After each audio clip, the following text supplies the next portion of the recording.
A number of years ago, the Central Bank of the United States, the Federal Reserve, produced a document entitled Modern Money Mechanics.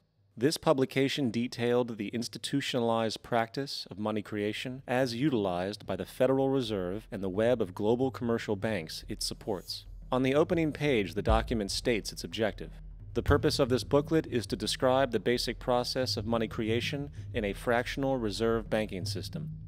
It then proceeds to describe this fractional reserve process through various banking terminology, a translation of which goes something like this. The United States government decides it needs some money, so it calls up the Federal Reserve and requests, say, $10 billion.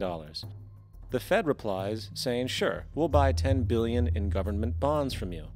So the government takes some pieces of paper, paints some official-looking designs on them, and calls them treasury bonds. Then it puts a value on these bonds to the sum of $10 billion and sends them over to the Fed. In turn, the people at the Fed draw up a bunch of impressive pieces of paper themselves, only this time calling them Federal Reserve notes, also designating a value of $10 billion to the Fed. The Fed then takes these notes and trades them for the bonds. Once this exchange is complete, the government then takes the $10 billion in Federal Reserve notes and deposits it into a bank account. And upon this deposit, the paper notes officially become legal tender money, adding $10 billion to the U.S. money supply. And there it is. $10 billion in new money has been created. Of course, this example is a generalization, for, in reality, this transaction would occur electronically, with no paper used at all. In fact, only 3% of the U.S. money supply exists in physical currency. The other 97% essentially exists in computers alone. Now, government bonds are, by design, instruments of debt, and when the Fed purchases these bonds, with money it essentially created out of thin air, the government is actually promising to pay back that money to the Fed. In other words, the money was created out of debt. This mind-numbing paradox of how money or value can be created out of debt or a liability will become more clear as we further this exercise. So, the exchange has been made and now $10 billion sits in a commercial bank account. Here's where it gets really interesting. For as based on the fractional reserve practice, that $10 billion deposit instantly becomes part of the bank's reserves, just as all deposits do. And regarding reserve requirements, as stated in Modern Money Mechanics, a bank must maintain legally required reserves equal to a prescribed percentage of its deposits. It then quantifies this by stating, under current regulations, the reserve requirement against most transaction accounts is 10%. This means that with a $10 billion deposit, 10% or $1 billion is held as the required reserve, while the other $9 billion is considered an excessive reserve and can be used as the basis for new loans. Now, it is logical to assume that this $9 billion is literally coming out of the existing $10 billion deposit. However, this is actually not the case. What really happens is that the $9 billion is simply created out of thin air on top of the existing $10 billion deposit. This is how the money supply is expanded. As stated in Modern Money Mechanics, of course they, the banks, do not really pay out loans from the money they receive as deposits. If they did this, no additional money would be created. What they do when they make loans is to accept promissory notes, loan contracts, in exchange for credits, money, to the borrower's transaction accounts. In other words, the $9 billion can be created out of nothing simply because there is a demand for such a loan and that there is a $10 billion deposit to satisfy the reserve requirements. Now, let's assume that somebody walks into this bank and borrows the newly available $9 billion. They will then most likely take that money and deposit it into their own bank account. The process then repeats, for that deposit becomes part of the bank's reserves. 10% is isolated, and in turn 90% of the $9 billion, or $8.1 billion, is now available as newly created money for more loans. And of course, that 8.1 can be loaned out and redeposited, creating an additional 7.2 billion to 6.5 billion to 5.9 billion, etc. This deposit money creation loan cycle can technically go on to infinity. The average mathematical result is that about $90 billion can be created on top of the original $10 billion. In other words, for every deposit that ever occurs in the banking system, about 9 times that amount can be created out of thin air. Money jitters? Ask the obliging Bank of America for a jar of soothing instant money, M-O-N-E-Y, in the form of a convenient personal loan. So, now that we understand how money is created by this fractional reserve banking system, a logical yet elusive question might come to mind. What is actually giving this newly created money value? The answer? The money that already exists. The new money essentially steals value from the existing money supply. For the total pool of money is being increased irrespective to demand for goods and services. And as supply and demand finds equilibrium, prices rise, diminishing the purchasing power of each individual dollar. This is generally referred to as inflation, and inflation is essentially a hidden tax on the public. What is the advice that you generally get? And that is inflate the currency. They don't say debase the currency. They don't say devalue the currency. They don't say cheat the people who are saved. They say lower the interest rates. The real deception is when we distort the value of money. When we create money out of thin air, we have no savings, and yet there's so-called capital.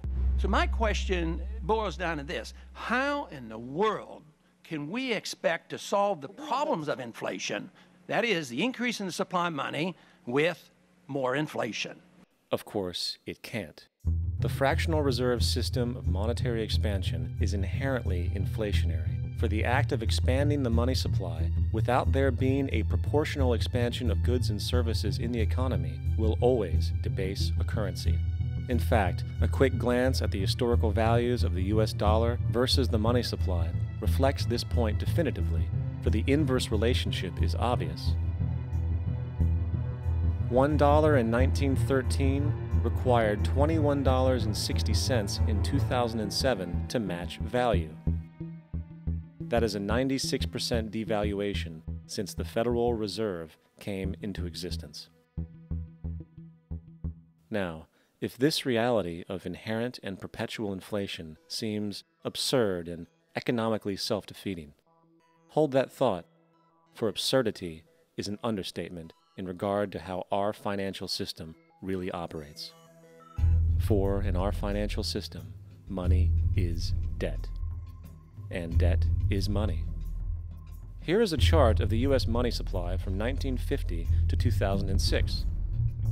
Here is a chart of the U.S. national debt for the same period. How interesting it is that the trends are virtually the same. For the more money there is, the more debt there is. The more debt there is, the more money there is. To put it a different way, every single dollar in your wallet is owed to somebody by somebody. For remember, the only way the money can come into existence is from loans. Therefore, if everyone in the country were able to pay off all debts, including the government, there would not be $1 in circulation.